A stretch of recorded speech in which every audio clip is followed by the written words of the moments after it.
ಸತ್ಯವಂತರ ಸಂಘವಿರಲು ತೀರ್ಥವೇತಕ್ಕೆ, ನಿತ್ಯಜ್ಞಾನಿಯಾದ ಮೇಲೆ ಚಿಂತೆಯಾತಕ್ಕೆ. ತಾನು ಉಣ್ಣದ ಪರರಿಗೂ ಇಕ್ಕದ ಧನವಿದ್ಯಾತಕ್ಕೆ, ಮಾನಹೀನನಾಗಿ ಬಾಳುವ ಮನುಜನೇತಕ್ಕೆ. ಸನ್ನೆಯರಿತು ನಡೆಯದಿರುವ ಸತಿಯು ಏತಕ್ಕೆ, ಮಾತು ಕೇಳದೆ ಮಲೆತು ನಡೆಯುವ ಮಕ್ಕಳೇತಕ್ಕೆ. ಜ್ಞಾನವಿಲ್ಲದೆ 100 ಕಾಲ ಬದುಕಲೇತಕ್ಕೆ ಎಂಬ ಕನಕದಾಸರ ನುಡಿಯನ್ನ, ಬೀರದೇವರನ್ನ, ರೇವಣ ಸಿದ್ದೇಶ್ವರರನ್ನ, ಎಲ್ಲ ಸಂತ ಮಹಾಂತರನ್ನ ಸ್ಮರಿಸಿಕೊಂಡು ಕನಕ ಜಯಂತಿಯ ಸಭೆಯಲ್ಲಿ ಉದ್ಘಾಟನೆ ಮಾಡಿದಂತಹ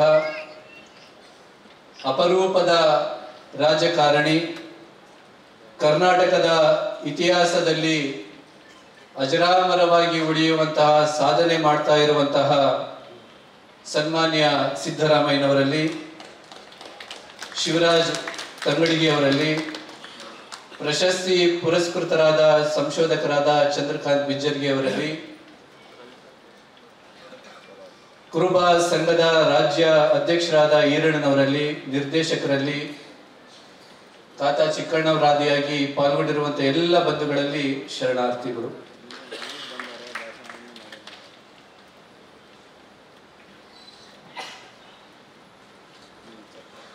ಕನಕದಾಸರು ಮಾಂಡಳಿಕ ಅರಸರು.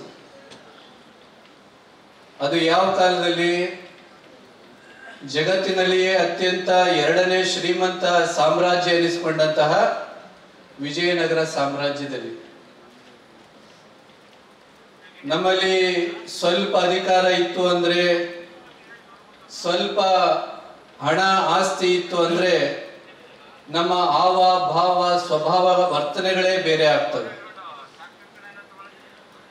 ಅಂತ ಶ್ರೀಮಂತ ಸಾಮ್ರಾಜ್ಯದ ಮಾಂಡಳಿಕ ಅರಸನಾದಂತಹ ಕನಕದಾಸರು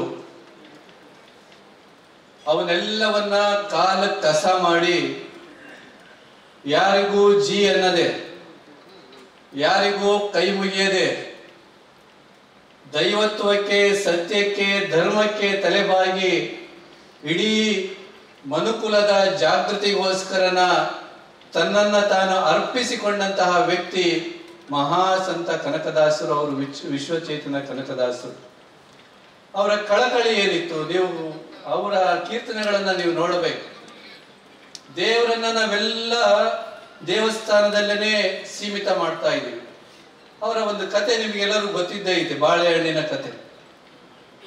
ದೈವತ್ವವನ್ನ ದೇವಸ್ಥಾನದಿಂದ ವಿಶ್ವವ್ಯಾಪಿಗೊಳಿಸಿದಂತಹ ಕೀರ್ತಿ ಕನಕದಾಸರು. ದೇವರನ್ನ ದೇವಸ್ಥಾನದಿಂದ ಮುಕ್ತಿಗೊಳಿಸಿದ. ಹಂಗಂತಂದ್ಬಿಟ್ಟು ಮೊದಲೆಲ್ಲ ಕನಕದಾಸರು ಬಂಧನ ಆಗಿದ್ರು ಅಂತ ಅಲ್ಲ. ಕನಕದಾಸರನ್ನ ದೇವರನ್ನ ದೇವಸ್ಥಾನಗಳಲ್ಲಿ ಬಂಧಿಸಿ ವ್ಯಾಪಾರ ಮಾಡ್ತಾ ಇರುವಂತಹ ಜನಗಳ ಬಗ್ಗೆ ಎಚ್ಚರಿಕೆಯನ್ನ ಸಾರೋದಕ್ಕೋಸ್ಕರ ಕನಕದಾಸರು ಬೀದಿಗೆ ಬಂದ್ರು, ತಂಬೂರಿ ಇಟ್ಕೊಂಡ್ರು. ಯಾವ ಮೈ ಮೇಲೆ ವಜ್ರ ವೈಡೂರ್ಯಗಳನ್ನ ಇಡ್ತಿದ್ರು ಅಂತ ಮೈಯನ್ನ ಬೆತ್ತಲೆ ಆಗಿಸಿ ಕಂಬಳಿ ಇಟ್ಕೊಂಡು, ಚಿಟಿಕೆ ಇಟ್ಕೊಂಡು ಹಳ್ಳಿ ಹಳ್ಳಿಗೆ ಪ್ರಚಾರ ಮಾಡ್ಕೊಳ್ತಾ ಬಂದ್ರು. ಮನುಷ್ಯನ ಜೀವನ ಸಾರ್ಥಕ ಆಗಬೇಕು, ಅದು ಅರಿವಿನಿಂದ ಸಾಧ್ಯ, ಗುಲಾಮಿ ವ್ಯವಸ್ಥೆಯಿಂದ ಅಲ್ಲ, ದಾಸ್ಯತ ವ್ಯವಸ್ಥೆಯಿಂದ ಅಲ್ಲ. ದಾಸನಾದ್ರೆ ಸತ್ಯಕ್ಕೆ ದಾಸನಾಗು, ದಾಸನಾದ್ರೆ ದೇವರಿಗೆ ದಾಸನಾಗು, ಯಾವುದೋ ಅಧಿಕಾರಿಗೆ, ಹಣಕ್ಕೆ ಅಥವಾ ಇನ್ನಿತರ ವ್ಯಕ್ತಿಗೆ ದಾಸನಾಗಬೇಡ ಅನ್ನುವಂತಹ ಮಾತನ್ನ ಇವತ್ತು ಏನಾಗ್ಬಿಟ್ಟೈತಿ. ಯಾಕೆ ಹಿಂಗೆ ಹೇಳ್ತಾರೆ? ಇವತ್ತು ನೋಡ್ರಿ, ಒಬ್ಬ ವ್ಯಕ್ತಿ ಎಂತ ವ್ಯವಸ್ಥೆ ಇವತ್ತು ನಿರ್ಮಾಣ ಆಗ್ತಾ ಐತೆ. ಎಲ್ಲರೂ ನಾವು ಒಂದಲ್ಲ ಒಂದು ರೀತಿಯಲ್ಲಿ ತಪ್ಪಿತಸ್ಥರ ಭಾವನೆಯನ್ನ ಹೊಂದ್ಬಿಡ್ತೀವಿ. ಈ ತಪ್ಪಿತಸ್ಥ ಭಾವನೆ, ಅಪರಾಧಿ ಭಾವನೆಗಳನ್ನೇ ಬಂಡವಾಳವಾಗಿ ಇಟ್ಕೊಂಡು ನಮ್ಮಂತ ಸ್ವಾಮಿಗಳು ಏನ್ ಮಾಡ್ತೀವಿ, ನೀನು ಈಗ ಬಾ, ಇಷ್ಟು ರೂಪಾಯಿ ಕೊಡು, ನಿನಗೆ ಸ್ವರ್ಗಕ್ಕೆ ಎಲ್ಲ ಪಾಪಗಳನ್ನ ನಿವಾರಣೆ ಮಾಡಿ ನಾವು ನಿನಗೆ ಪುಣ್ಯವನ್ನ ಪ್ರಾಪ್ತಿ ಮಾಡ್ಕೊಡ್ತೀವಿ ಅಂತ ನಾವು ಮಾರ್ಕೆಟ್ ಮಾಡ್ಕೊಂಡು ಕುಂದಿರ್ತೀವಿ. ಇವತ್ತು ರಾಜಕಾರಣದಲ್ಲೂ ಅಷ್ಟೇನೆ, ನೀನ್ ಎಷ್ಟೇ ಅಪರಾಧ ಮಾಡು, ನಮ್ಮ ಪಕ್ಷಕ್ಕೆ ಬಾ, ನಿನ್ನನ್ನು ಸ್ವಚ್ಛ ಮಾಡ್ತೀವಿ ಅನ್ನುವಂತಹ ವ್ಯವಸ್ಥೆ ಇವತ್ತು ಹೆಂಗಾಯ್ತು. ಅವನು ಮತ್ತಷ್ಟು ಹುರುಪಾಗ್ತಾನೆ. ಅದರಲ್ಲೂ ಧಾರ್ಮಿಕ ನಂಬಿಕೆಗಳೇನಿದೆಯವಲ್ಲ, ನಾವು ವ್ಯಾಪಾರಿಗಳಾಗ್ಬಿಟ್ಟಿದ್ದಾರೆ ಬಹಳಷ್ಟು ಕಡೆಗೆ. ಪುರೋಹಿತರು ಅಂತ ಹೇಳೋದು ಬೇಡ, ಧಾರ್ಮಿಕ ಪ್ರತಿನಿಧಿಗಳು ನಾವೆಲ್ಲ ಏನ್ ಮಾಡ್ತೀವಿ, ದುಡ್ಡು ಇಸ್ಕೊಂಡು ನಿಮ್ಮನ್ನ ಪಾಪ ಪರಿಹಾರ ಮಾಡ್ಕೊಳ್ತೀವಿ. ಯಾವುದೋ ಪೂಜೆ ಅಭಿಷೇಕಗಳನ್ನ ಮಾಡಿ ನಿಮ್ಮನ್ನ ಸೀದಾ ಸ್ವರ್ಗಕ್ಕೆ ಒಯ್ತೀವಿ. ದೇವರ ಧ್ಯಾನದ ಸ್ವಚ್ಛ ಮನಸ್ಸಿನ ಅವಶ್ಯಕತೆನೇ ಇಲ್ಲ. ಇಂಥ ಮಧ್ಯವರ್ತಿಗಳಿಂದ ನೀವು ಮೋಸ ಹೋಗ್ಬೇಡ್ರಪ್ಪ ಅಂತ ಹೇಳಿ ಕನಕದಾಸರು ದೇವರು ಮೂರ್ತಿಯಲ್ಲಿ ಅಷ್ಟೇ ಇಲ್ಲ, ದೇವರು ದೇವಸ್ಥಾನದಲ್ಲಿ ಅಷ್ಟೇ ಇಲ್ಲ, ಬ್ರಹ್ಮ ಮಾಡಿದ ತನು ಬಿಟ್ಟು ವಿಶ್ವಕರ್ಮ ಮಾಡಿದ ಬೊಂಬೆಗಳನ್ನಿಟ್ಟು ಸುಮ್ಮನೆ ಕೂಗುಗಳನ್ನಿಟ್ಟು ಅವ ನಂಬುವವನು ಹೋಗುವನು ಕಂಗೆಟ್ಟು ಅನ್ನುವಂತ ಮಾತು. ಇದು ಕನಕದಾಸರೇ ಹೇಳಿರುವಂತ ಮಾತು. ಬ್ರಹ್ಮ ಮಾಡಿದ ತನು, ಇದು ದೇವರೇ ಸೃಷ್ಟಿ ಮಾಡಿರುವಂತಹ ಈತನು. ಯಥಾ ಬ್ರಹ್ಮಾಂಡ ತಥಾ ಪಿಂಡಾಂಡ ಅಂತಂದ್ಬಿಟ್ಟು ಎಲ್ಲ ಶಾಸ್ತ್ರಗಳು ಹೇಳ್ತಾ ಇದ್ರು ನಾವು ಅದ್ರ ಕಡೆಗೆ ಕಿವಿ ಕೊಡೋದಿಲ್ಲ. ಯಾರೋ ಒಬ್ಬ ಪೂಜಾರಿ ಬಂದು ಹೇಳಿದ ತಕ್ಷಣ ನಾವು ಕಿವಿ ಕೊಡ್ತೀವಿ. ನಮ್ಮಲ್ಲಿ ಒಂದು ಧಾರ್ಮಿಕ, ಈ ದೇಶದಲ್ಲಿ ಬಹಳ ದೊಡ್ಡ ನಮ್ಮ ದೇಶದ ದುರಂತ ಅಂತಂದ್ರೆ ಭಾವನೆಗಳನ್ನ, ಧರ್ಮಗಳನ್ನ, ದೇವರನ್ನ ಇಷ್ಟು ದುರುಪಯೋಗ ಮಾಡ್ಕೊಂಡು ವ್ಯಾಪಾರ ಮಾಡ್ತಾರೆ, ರಾಜಕಾರಣ ಮಾಡ್ತಾ ಇದ್ದಾರೆ. ಅಂದ್ರೆ ಮನುಷ್ಯನನ್ನಾಗಿ ಕಾಣುವಂಥದ್ದನ್ನ ಧರ್ಮ ಅಂತ ಇವತ್ತು ಆಚರಣೆ ಮಾಡ್ತಾ ಇಲ್ಲ. ಒಂದು ಧರ್ಮದವರು ಇನ್ನೊಂದು ಧರ್ಮದವ್ರನ್ನ ದ್ವೇಷ ಮಾಡಬೇಕು. ನಮ್ಮ ಧರ್ಮ ಶ್ರೇಷ್ಠವಾಗಿ ಉಳಿಬೇಕು. ಹೆಂಗೆ ಮಾಬ್ ಕ್ರಿಯೇಟ್ ಆಗ್ತಾ ಐತೆ ಅಂದ್ರೆ, ನಾನು ಶೂದ್ರನಾಗಿ ಹುಡ್ತೀನಿ, ಯಾವುದೋ ಧರ್ಮವನ್ನ ಪ್ರೋತ್ಸಾಹ ಮಾಡೋದ್ರಿಂದ ನಾನು ಶೂದ್ರನಾಗ್ತೀನಿ ಅನ್ನುವಂತ ಪರಿಕಲ್ಪನೆನೂ ನಮ್ಮಲ್ಲಿ ಇಲ್ಲದೆ ನಾವು ಆ ಒಂದು ವೇವ್ಗಳಲ್ಲಿ ನುಕ್ಕೊಂಡು ಹೋಗ್ತಾ ಇದೀವಿ. ಒಬ್ಬರಲ್ಲಿ ಮತ್ತೊಬ್ಬರಲ್ಲಿ ನಾವು ಗುಂಪು, ನಾನು ಶೂದ್ರ ಅಲ್ಲ, ಆ ಧರ್ಮದಲ್ಲಿ ನಾನು ಶೂದ್ರ ಅಲ್ಲ. ಆದ್ರೆ ವಾಸ್ತವದಲ್ಲಿ ಈ ದೇಶ ವರ್ಣ ವ್ಯವಸ್ಥೆಯ ದೇಶ ಅಲ್ಲ, ಇದು ಆದಿವಾಸಿಗಳ ದೇಶ, ಇದು ಭಾರತೀಯರ ದೇಶ. ಇದು ನೀವು ಗೊತ್ತಿರಲಿ, ನೀವು ಇಲ್ಲಿ ಮೇಘಾಲಯ, ಅಸ್ಸಾಂ ಕಡೆ ಹೋಗಿ, ಇದು ಮಾತೃ ಪ್ರಧಾನ ದೇಶ ಅಂತಂದ್ಬಿಟ್ಟು ನಾವು ಪದೇ ಹೇಳ್ತಾ ಇರ್ತೀವಿ. ಮಾತೃ ಪ್ರಧಾನ ದೇಶ ಅದು ನೀವು ಎಲ್ಲಿ ನೋಡ್ಬೇಕು ಅಂತಂದ್ರೆ ಮೇಘಾಲಯ, ಅಸ್ಸಾಂ, ನೀವು ಯಾರು ಹೋಗಿದ್ರೆ ಕೈ ಎತ್ತರ ನೋಡೋಣ. ಅಲ್ಲಿ ಕಲ್ಚರ್ ಅನ್ನ ನೀವು ಗಮನಿಸಿ. ಅಲ್ಲಿ ನೀವೆಲ್ಲರೂ ಲಗ್ನ ಮಾಡ್ಕೋಬೇಕಾದ್ರೆ ಹೆಣ್ಣನ್ನ ಹುಡುಕಿ ಲಗ್ನ ಮಾಡ್ಕೊಂಡು ಮನೆಗೆ ಕರ್ಕೊಂಡ್ ಬರ್ತೀರ.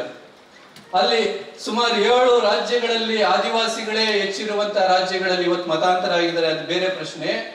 ಅಲ್ಲೆಲ್ಲ ಹೆಂಗೆ ಸಂಸ್ಕೃತಿ ಅಂತಂದ್ರೆ, ಒಬ್ಬ ಹೆಣ್ಣು ತಾನು ಯಾರನ್ನ ಇಷ್ಟಪಡ್ತಾಳು ಮತ್ತೆ ಪರೀಕ್ಷೆ ಮಾಡ್ತಾಳೆ. ಆಕೆ ಪರೀಕ್ಷೆ ಮಾಡುವಂತ ಸ್ವಾತಂತ್ರ್ಯ ಸಹಿತ ಆಕೆಗೆ ಐತಿ. ಇವನ ಸೂಕ್ತ ಆಗ್ತಾನೋ ಇಲ್ಲೋ. ಇದು ಕೇವಲ 1-2 ರಾಜ್ಯಗಳಲ್ಲೆಲ್ಲ, ಸುಮಾರು 7-8 ರಾಜ್ಯಗಳಲ್ಲಿ, ನಮ್ಮಲ್ಲೂ ಕೊಡಗಿನಲ್ಲಿ ಹೋದ್ರೆ ಹಲವಾರು ಬುಡಕಟ್ಟು ಸಂಪ್ರದಾಯಗಳಲ್ಲಿ ಐತೆ. ಅಲ್ಲಿ ಹೆಣ್ಣು ತಾನು ಇಷ್ಟಪಟ್ಟಂತಹ ಹುಡುಗನನ್ನ ಲಗ್ನ ಮಾಡ್ಕೊಂಡು ತನ್ನ ಮನೆ ಕರ್ಕೊಂಡ್ ಬರ್ತಾಳೆ. ಇದು ಬಹಳ ಜನ ಗೊತ್ತೇ ಇಲ್ಲ. ಮತ್ತೆ ತನ್ನೆಲ್ಲ ಆಸ್ತಿ ವ್ಯವಹಾರ ಎಲ್ಲವನ್ನು ಹೆಣ್ಣಿನ ಹೆಸರಿನಲ್ಲಿ. ಇದು ಎಲ್ಲಿರೋದು? ಭಾರತ ದೇಶದಲ್ಲೇ ಇರುವಂತಹ ಸಂಸ್ಕೃತಿ, ಮಾತೃ ಪ್ರಧಾನ ಸಂಸ್ಕೃತಿ ಇವತ್ತಿಗೂ ಜೀವಂತ ಐತೆ. ಇದನ್ನ ಯಾಕೆ ಹೇಳ್ತಿದ್ವಿ ಅಂತಂದ್ರೆ, ಇಂಥ ಹಲವಾರು ಬುಡಕಟ್ಟು ಸಂಸ್ಕೃತಿ ನಮ್ಮಲ್ಲಿ ವರ್ಣ ವ್ಯವಸ್ಥೆ ಪ್ರಾರಂಭ ಆಯಿತು, ವರ್ಗ ವ್ಯವಸ್ಥೆ ಪ್ರಾರಂಭ ಆಯಿತು. ಇದು ಅಲ್ಲ, ಇದು ತಪ್ಪು ಅಂತ ಬುದ್ಧ ಧ್ವನಿ ಎತ್ತದ. ಇದು ತಪ್ಪು ಅಂತಂದ್ಬಿಟ್ಟು ರೇವಣ ಸಿದ್ದೇಶ್ವರರು ಧ್ವನಿ ಎತ್ತಿದ್ರು. ನಿಮಗೆ ಗೊತ್ತಿರಲಿ, ಬಸವಾದಿ ಶಿವಶರಣರಿಗೆ ಬಹಳ ದೊಡ್ಡ ನೈತಿಕ ಶಕ್ತಿಯಾಗಿ ಯಾರಿದ್ರಪ್ಪ ಅಂತಂದ್ರೆ ಜಗದ್ಗುರು ರೇವಣ ಸಿದ್ದೇಶ್ವರರು. ಅವರ ಇತಿಹಾಸವ ಇವತ್ತಿನವರೆಗೂ ಹೊರಗೆ ಬರ್ತಾ ಇಲ್ಲ. ಇವತ್ತು ನಾನು ಮುಕ್ತವಾಗಿ ಹೇಳ್ತೀನಿ, ಬಹಳ ಹೆಮ್ಮೆಯಿಂದ ಹೇಳ್ತೀನಿ, ವೀರಶೈವ ಲಿಂಗಾಯತರ ಆದಿಯಾಗಿ ಹಲವಾರು ವರ್ಗದವರು ಇವತ್ತು ಸವರ್ಣೀಯ ವರ್ಗವಾಗಿ ಸಮಾಜದಲ್ಲಿ ಐತೆ ಅಂದ್ರೆ ಅದಕ್ಕೆ ಕಾರಣ ರೇವಣ ಸಿದ್ದೇಶ್ವರರು, ಸಿದ್ದರಾಮೇಶ್ವರರು, ಜೊತೆಗೆ ಬಸವಾದಿ ಪ್ರಮತರು ಅನ್ನುವಂತಹ ಮಾತನ್ನ ಅವರೆಲ್ಲ ಶೂದ್ರರು. ನಾವು ತಮಾಷೆ ಶೂದ್ರರು. ಹೀಗಾಗಿ ಒಟ್ಟಾರೆ ಇದು ಕನಕದಾಸರ ನಂತರ ಕನಕದಾಸರವರೆಗೆ ಅರಿವು ನಮಗೆ ಗುರು ಆಗಬೇಕು, ನಮ್ಮ ಪ್ರಜ್ಞೆಯೇ ನಮಗೆ ಗುರುವಾಗಬೇಕು, ಪರಸ್ಪರರನ್ನ ಪ್ರೀತಿಸಬೇಕು, ಮನುಷ್ಯರೆಲ್ಲರೂ ಸಮಾನ ಅನ್ನುವಂತಹ ಧರ್ಮ ಒಂದು ಕಡೆಗಿದ್ರೆ, ಇಲ್ಲ ನೀನು ಕೀಳು, ನೀನು ಕನಿಷ್ಠ, ನೀನು ನನ್ನ ಸೇವೆ ಮಾಡಿ ಮತ್ತೆ ಪುನರ್ಜನ್ಮವನ್ನ ಹೊಂದಿ ದೊಡ್ಡ ಜಾತಿಯಲ್ಲಿ ಹುಟ್ಟಿ ನೀನು ದೇವರಿಗೆ ಮುಕ್ತಿಯನ್ನ ಹೊಂದುತ್ತೀಯ ಅನ್ನುವಂತ ವಾದ ಒಂದು ಕಡೆಗೆ. ನಾವು ಎರಡು ಕಡೆಯ ವಿಚಾರಗಳನ್ನ ಯಾವುದು ಸತ್ಯ ಯಾವುದು ಅಸತ್ಯ ಅನ್ನುವಂಥದ್ದನ್ನ ನಾವು ತಿಳ್ಕೊಳ್ಬೇಕಾಗಿದೆ. ಈ ನೆಲೆಯಲ್ಲಿ ಕನಕದಾಸರು ಹೆಜ್ಜೆ ಹೆಜ್ಜೆಗೆ ಹೇಳ್ತಾರೆ, ದೇವರು ಸರ್ವವ್ಯಾಪಿ, ಸರ್ವ ಮನುಷ್ಯನಲ್ಲೂ ಇದ್ದಾನೆ ಅನ್ನೋದು ಒಂದು. ಮನುಷ್ಯನನ್ನ ಪ್ರೀತಿಸಬೇಕು ಅನ್ನುವಂಥದ್ದು. ಅನ್ನದಾನವೇ ಧರ್ಮ. ಕನಕದಾಸರು ಹೇಳುವಂತ ಮಾತು ಇದು.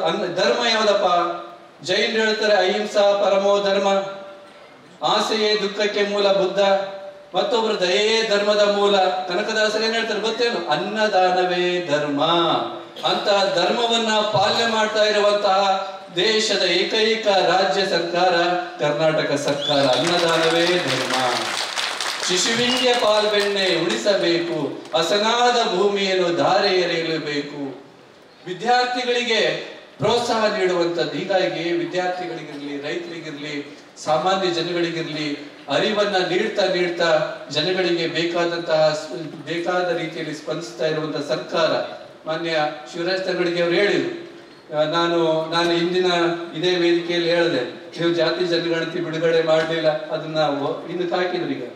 ಮತ್ತೆ ಈಗ ಹೊಸದಾಗಿ ಪ್ರಾರಂಭ ಆಗಿ ಮುಕ್ತಾಯ ಆಗಿದೆ. ವರದಿ ಬೇಗ ಸ್ವೀಕಾರ ಆಗಲಿ. ಮಾನ್ಯ ಸಿದ್ದರಾಮಯ್ಯನವರ ನೇತೃತ್ವದಲ್ಲೇ ಅದು ಗಣತಿ ಜಾರಿಗೆ ಬರಲಿ, ವರದಿ ಜಾರಿಗೆ ಬರಲಿ ಅಂತಂದ್ಬಿಟ್ಟು ನಮ್ಮೆಲ್ಲರದು ಅಪೇಕ್ಷೆ ಇದೆ. ನಾವ್ಯಾವುದು ಹಲವಾರು ಹಿಂದುಳಿದ ವರ್ಗಗಳು ಜಾತಕ ಪಕ್ಷಿಯಂತೆ ಕಾಯ್ತಾ ಇರೋದು, ಹಲವಾರು ಸಮುದಾಯಗಳು ಎಷ್ಟು ಕಾಯ್ತಾ ಇದ್ದೀವಿ. ಅದಕ್ಕೆ ಕಳಕಳಿ ಆಯ್ತು. ನಾವು ಸ್ಥಾನಮಾನಗಳನ್ನ ಅನುಭವಿಸಿದೀವಿ, ಸಮಾಜದಲ್ಲಿ ಉನ್ನತ ಹುಟ್ಟುತ್ತಾನೆ ಉನ್ನತ ಗೌರವವನ್ನ ಪಡಿತಾ ಇದ್ದೀವಿ. ಇಂಥ ಒಂದು ಸತ್ಕಾರ್ಯ ಮಾಡ್ತಾ ಇದ್ದಾರೆ, ನಾವು ಸ್ಪಂದಿಸಬೇಕು ಅನ್ನುವಂತಹ ಒಂದು ಒಳ ಮನಸ್ಸು ಕೆಲವು ರಾಜಕಾರಣಿಗಳಿಗೆ ಬರಲಿಲ್ಲಲ್ಲ. ಎಷ್ಟು ಮಟ್ಟಿಗೆ ಅವರಲ್ಲಿ ಸಂಕುಚಿತ ಭಾವ ಇನ್ನೂ ಒಳಗ ಐತೆ. ಸೆನ್ಸಸ್ ಅಲ್ಲೇ ಪಾಲ್ಗೊಳ್ಬೇಡ್ರಿ ಅನ್ನುವಂತ ಮಟ್ಟಿಗೆ ಒಬ್ಬ ಜನಪ್ರತಿನಿಧಿಯಾಗಿ ಹೇಳ್ತಾರಲ್ಲ, ಸರ್ಕಾರದ ಏನು ಲೆಕ್ಕಾಚಾರಗಳೇ ಬೇಡವಾ? ಅಥವಾ ಏನು ರಾಜ್ಯದಲ್ಲಿ ಏನು ವ್ಯವಸ್ಥೆ ಐತೆ ಅನ್ನುವಂತಹ ಲೆಕ್ಕಾಚಾರನೇ ಬೇಡ, ಅದನ್ನ ವಿರೋಧಿಸಿ ರಾಜಕಾರಣ ಮಾಡ್ತಾರೆ ಅನ್ನುವಂಥವ್ರಿಗೆ ಅಂತ ಮನಸ್ಥಿತಿಯವ್ರನ್ನ ಇನ್ನೂವರೆಗೂ ರಕ್ಷಿಸ್ತಾ ಇದೀವಲ್ಲ ನಾವು. ನಮಗೆ ಬಹಳ ಬೇಸರ ಆಗುತ್ತೆ. ನಾಡಿನ ಜನತೆಗೆ ಅದು ತಿಳಿಬೇಕು. ಈ ನೆಲೆಯಲ್ಲಿ ಜಾತಿ ಜನಗಣತಿ ಅಲ್ಲ, ಅದು ಶೈಕ್ಷಣಿಕ ಸಾಮಾಜಿಕ ಜನಗಣತಿ. ಕರ್ನಾಟಕ ರಾಜ್ಯದಲ್ಲಿ ಅದು ಜಾರಿಗೆ ಬರಲಿ. ಎಲ್ಲ ಜಾತಿ ಜನಾಂಗದ ವರ್ಗದವರು ಸುಖದಿಂದ ಬಾಳುವಂತಹ ವ್ಯವಸ್ಥೆ ಆಗ್ಲಿ ಅಂತ ಅಂದ್ಬಿಟ್ಟು ಕನಕದಾಸರ ಜಯಂತಿಯಲ್ಲಿ ನಾನು ಈ ಸಂದರ್ಭದಲ್ಲಿ ಹೇಳ್ತಾ, ಒಟ್ಟಾರೆ ಮನುಷ್ಯನನ್ನ ಪ್ರೀತಿಸಬೇಕು.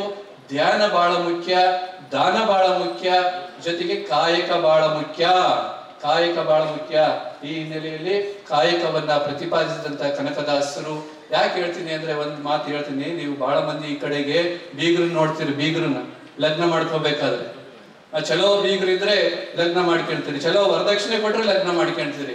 ಮತ್ತೆ ಲಗ್ನ ಮಾಡ್ಕೊಂಡು ಎಲ್ಲ ವರದಕ್ಷಿಣೆ ತಗೊಂಡ್ಮೇಲೆ ಏನ್ ಮಾಡ್ತೀರಿ? ಬೀಗರು ಮನೆಗೆ ಹೋಗಿ ಠಿಕಾಣಿ ಓಡ್ತೀರಿ. ವರ್ಷಕ್ಕೊಮ್ಮೆ ಏನಾದ್ರು ದಾನ ದಕ್ಷಿಣೆಗಳನ್ನ ಎಕ್ಸ್ಪೆಕ್ಟ್ ಮಾಡ್ತೀರಿ. ಕನಕದಾಸ ಹೇಳ್ತಾರಂತ, ಅಭಿಮಾನ ಉಳ್ಳವರು ಅಭಿಮಾನ ಉಳ್ಳವರು ಭಾಮೆಯ ತಂದೆಯ ಮನೆಯಲ್ಲಿ ತಂಗಬಹುದೇ, ಉಳಿಯಬಹುದೇ ಅನ್ನುವಂತ ಮಾತನ್ನ ಹೇಳ್ತಾರೆ. ಯಾರು ಸ್ವಾಭಿಮಾನ ಗಂಡು ಮಕ್ಕಳಿದ್ದೀರಿ, ಸ್ವಾಭಿಮಾನ ಗೌರವ ಅಂತ ಅಂದ್ಬಿಟ್ಟು ಹೆಮ್ಮೆಯಿಂದ ಹೇಳ್ಕೊಡ್ತೀರಿ ಅಂತ ಗಂಡು ಮಕ್ಕಳು ಒಂದು ರಾತ್ರಿನೂ ಸಹಿತನ ಹೆಂಡತಿ ತಂದೆ ತಾಯಿ ಮನೆಯಲ್ಲಿ ಉಳ್ಕೋಬೇಡ್ರಪ್ಪ, ಅವರ ಋಣದಲ್ಲಿ ಇರಕ್ ಹೋಗ್ಬೇಡ್ರಿ ಅನ್ನುವಂತಹ ಸ್ವಾಭಿಮಾನವನ್ನ ಕನಕದಾಸರು ನಮ್ಮೆಲ್ಲರಿಗೆ ತಿಳಿಸ್ಕೊಟ್ಟಿದ್ದಾರೆ. ಅಪ್ಪ ಅಮ್ಮನ ಋಣದಲ್ಲಾಗ್ಲಿ, ಅಪ್ಪ ಅಮ್ಮನ ಋಣ ತೀರ್ಸಕ್ಕೆ ಆಗೋದಿಲ್ಲ ಬಿಡ್ರಿ, ಅವರ ದುಡಿಮೆಯಲ್ಲಿ, ಹಿರಿಯರ ದುಡಿಮೆಯಲ್ಲಿ ಬದುಕೋದ್ಕಿಂತ ಸ್ವಂತ ದುಡಿಮೆಯಲ್ಲಿ ಬದುಕ್ರಿ ಅನ್ನುವಂತ ಕನಕದಾಸರ ಸಂದೇಶ ನಮ್ಮೆಲ್ಲರಿಗೆ ದಾರಿದೀಪ ಆಗ್ಲಿ ಅಂತಂದ್ಬಿಟ್ಟು ಹೇಳಿ, ಕನಕದಾಸರ ಹೆಸರು ಈ ವರ್ಷ ಇಡ್ತಾರೆ, ನಾಳೆ ವರ್ಷ ಇಡ್ತಾರೆ ಯೂನಿವರ್ಸಿಟಿಗಳಿಗೆ ಅಂತಂದ್ಬಿಟ್ಟು ನಾವು ಕಾಯ್ತಾನೆ ಇದೀವಿ. ಮೊನ್ನೆ ಯಾವುದೋ ಒಂದು ಪತ್ರಿಕೆಯಲ್ಲಿ ಓದಿದ್ವಿ, ಎಲ್ಲ ವಿಶ್ವವಿದ್ಯಾಲಯಗಳಿಗೆ ಇಡ್ತಾ ಇದ್ದಾರೆ ಹೆಸರುಗಳನ್ನ ಅಂತಂದ್ಬಿಟ್ಟು. ಆದಷ್ಟು ಬೇಗ ಕನಕದಾಸರ ಹೆಸರು ಒಂದು ಉತ್ತಮವಾದಂತಹ ವಿಶ್ವವಿದ್ಯಾಲಯಗಳಿಗೆ ಇಡುವಂತ ಆಗ್ಲಿ. ಈ ಒಂದು ಕನಕದಾಸರನ್ನ ಆರಾಧನೆ ಮಾಡುವಂತಹ ಭಕ್ತರ ಹಲವಾರು ಸಂಸ್ಕೃತಿಗಳು ಇವತ್ತಿಗೂ ಬೀದಿಯಲ್ಲಿ ಡೊಳ್ಳಿನ ತಂಡ ಇರಲಿ, ಹಲವಾರು, ನಾನು ಪದೇ ಹೇಳ್ತೀನಿ, ಕುರುಬರ ಸಾಂಸ್ಕೃತಿಕ ಕಲೆಗಳೆಲ್ಲನ ನಾಶ ಆಗ್ತಾ ಇದ್ದಾವೆ, ಅದಕ್ಕೊಂದು ಅಕಾಡೆಮಿ ಮಾಡ್ರಿ, ಆ ಸಂಸ್ಕೃತಿಗಳನ್ನ ಉಳಿಸ್ರಿ ಅನ್ನುವಂಥದ್ದು ನಮ್ಮ ಒಂದು ಬೇಡಿಕೆ ಐತೆ. ಈ ನೆಲೆಯಲ್ಲಿ ಕನಕದಾಸರು ಜನಪದ ಹಿನ್ನೆಲೆಯಲ್ಲಿ ಗುರುತಿಸಿಕೊಂಡಂಥವ್ರು, ಅಂತ ಜನಪದ ಸಂಸ್ಕೃತಿಯ ಮೂಲವಾದಂತಹ ಕನಕದಾಸರ ಭಕ್ತರ ಕಲೆಗಳು ಉಳಿಬೇಕು ಅನ್ನುವಂತಹ ಮಾತು ಈ ಸಂದರ್ಭದಲ್ಲಿ ಹೇಳಿ, ಕನಕ ಭವನಗಳು ರಾಜ್ಯಾದ್ಯಂತ ಆಗಬೇಕು ಅನ್ನುವಂಥ ಮಾತನ್ನು ಈ ಸಂದರ್ಭದಲ್ಲಿ ಹೇಳಿ, ನಿಮ್ಮೆಲ್ಲರಿಗೆ ಹಲವಾರು ಜಿಲ್ಲೆಗಳಲ್ಲಿ ಇನ್ನೂ ಕನಕ ಭವನಗಳೇ ಆಗಿಲ್ಲ, ತಾಲೂಕುಗಳಲ್ಲಿ ಕನಕ ಭವನಗಳು ಇಲ್ಲ, ಅವರು ಎಲ್ಲ ಕಷ್ಟಪಡ್ತಾ ಇದ್ದಾರೆ. ಕನಕ ಭವನಗಳನ್ನ ನಿರ್ಮಿಸುವಂತ ಹಿನ್ನೆಲೆಯಲ್ಲಿ ಸರ್ಕಾರ ಮುಂದಾಲೋಚನೆ ಮಾಡ್ರಿ ಅಂತಂದ್ಬಿಟ್ಟು ಹೇಳಿ, ನಿಮ್ಮೆಲ್ಲರಿಗೆ ಶುಭ ಕೋರಿ ಕನಕ ಜಯಂತಿಯನ್ನು ಅದ್ದೂರಿಯಾಗಿ ಆಚರಣೆ ಮಾಡ್ತಾ ಇರುವಂತ ಕರ್ನಾಟಕ ಸರ್ಕಾರಕ್ಕೆ, ಕನ್ನಡ ಮತ್ತು ಸಂಸ್ಕೃತಿ ಇಲಾಖೆಗೆ ಅಭಿನಂದನೆಗಳನ್ನ ಸಲ್ಲಿಸಿ ನನ್ನ ಮಾತನ್ನು ಮುಗಿಸ್ತೇನೆ. ಶುಭಾಯ. ನ್ಯೂಸ್ ಫಸ್ಟ್ ನಿರ್ಭೀತಿಯಿಂದ ನಿಮ್ಮ ಪರವಾಗಿ.